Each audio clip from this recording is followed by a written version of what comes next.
I love creating the podcast. If you have enjoyed the episodes in any way, the best way to support me is my subscription link. For as little as $3 a month, you can help support the time and production cost included in producing the podcast.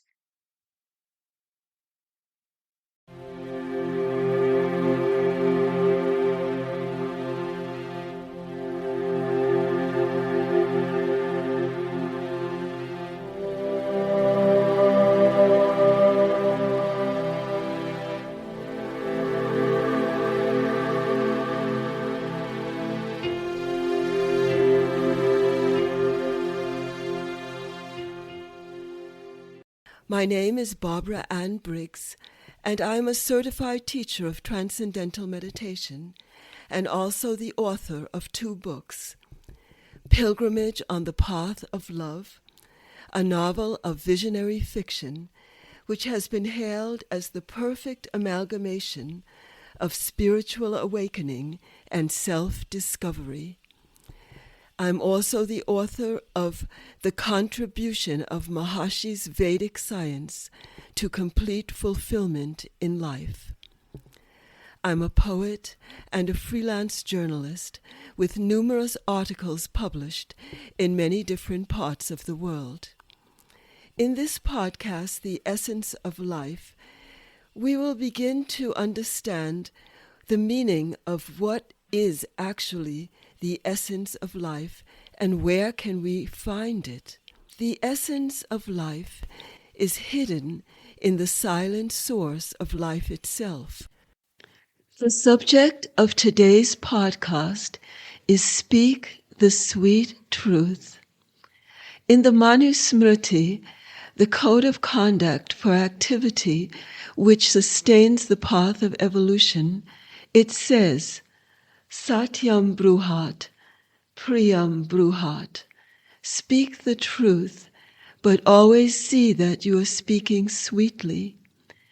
A truth that is not sweet should not be uttered. If the expression of truth damages the surroundings and the atmosphere, it should not be spoken. In the Manusmriti, it says, do not speak non-truth, and do not speak in a non-sweet way, so that the feeling is nourished. The purpose of speech is to enliven bliss in the hearer. Speech is really the expression of one's state of evolution. Maharishi Mahesh Yogi says that one word from the mouth of a man reveals his inner quality. One should not find fault and speak ill of others. If a man speaks ill of others, he actually partakes of the sins of those of whom he speaks. Thus he draws more and more bad influence to himself, thereby falling into deeper and deeper impurity. In Maharishi's commentary on the Bhagavad Gita, he says that not finding fault and not speaking ill of others is counted an essential prerequisite to achieve higher states of consciousness. Maharishi says, what comes out indicates what's been inside.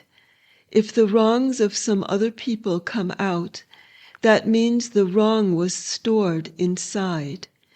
It just tells the structure of the heart, what is contained inside.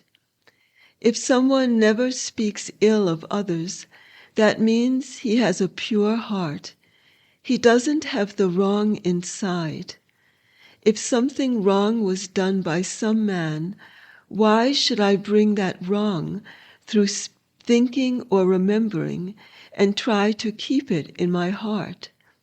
And if I speak it out, that means I had stored something of that. And if wrong is stored, then the heart is not pure.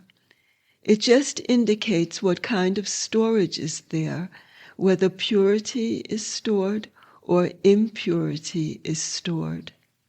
Maharshi says speaking ill of others means first transplant the wrong of his heart in our heart, transplant the wrong of his mind to our mind, and then let that plant grow into a tree until it comes out. Many-fold it comes out. The whole process is dragging to evolution. It drags us down. If you have not spoken out any wrong of anyone, that means you don't have any wrong in your heart. This is a measure. We never think ill of others, because if someone has done wrong, why should we bring it in our heart and make our heart impure? It's not necessary. But if our heart is already impure, it will be picking its like from here and there and strengthening its quality. There is that proverb, birds of the same feather flock together. If there is filth deposited in the heart, then it will collect more filth from here. Birds of the same feather flock together, and then whatever has been flocked together, it will start to fly out. We never think anything negative of anyone. Particularly once we are meditating, our thought force is increasing very greatly. And if with this increased thought force we think low of someone, we are pushing him down to be that low. Never do we think any wrong thoughts of others, nor do we speak them out. Never. It's not necessary to use our time and energy of thinking and speaking on something that does not improve our life, that does not help us to grow. It's not worthwhile. There's a beautiful quotation which I would like to read to you, which Maharshi has spoken more about that idea of nourishing the feeling of the other through our speech. Do not oppose, because in opposing, the tenderness of the feeling level is crushed. That is why we say, speak the truth, but see that you are speaking delicately. Do not speak non-truth and do not speak in a non-sweet way, so that the feeling is nourished. The whole effect of activity is to enrich the feeling of the other. Be as delicate as possible. If communication accomplishes anything on the gross, but damages something on the level of feeling, then it is a spiritual loss. The feeling is more important to life. Nourishment of feeling level is the basis for growth of spiritual, holistic value. Delicate behavior on the surface should be such as to nourish, uphold, and enhance the transcendental value where feelings merge into a common source. End quote. Only a contented mind and heart, which are connected to the field of pure consciousness, will be able to create bliss through every word they speak. When speech is connected to its source of inner silence, then speech will always produce a nourishing effect in the environment. Such speech will always be in harmony with all the laws of nature. Even an enemy can be turned into a friend through the effect of speech.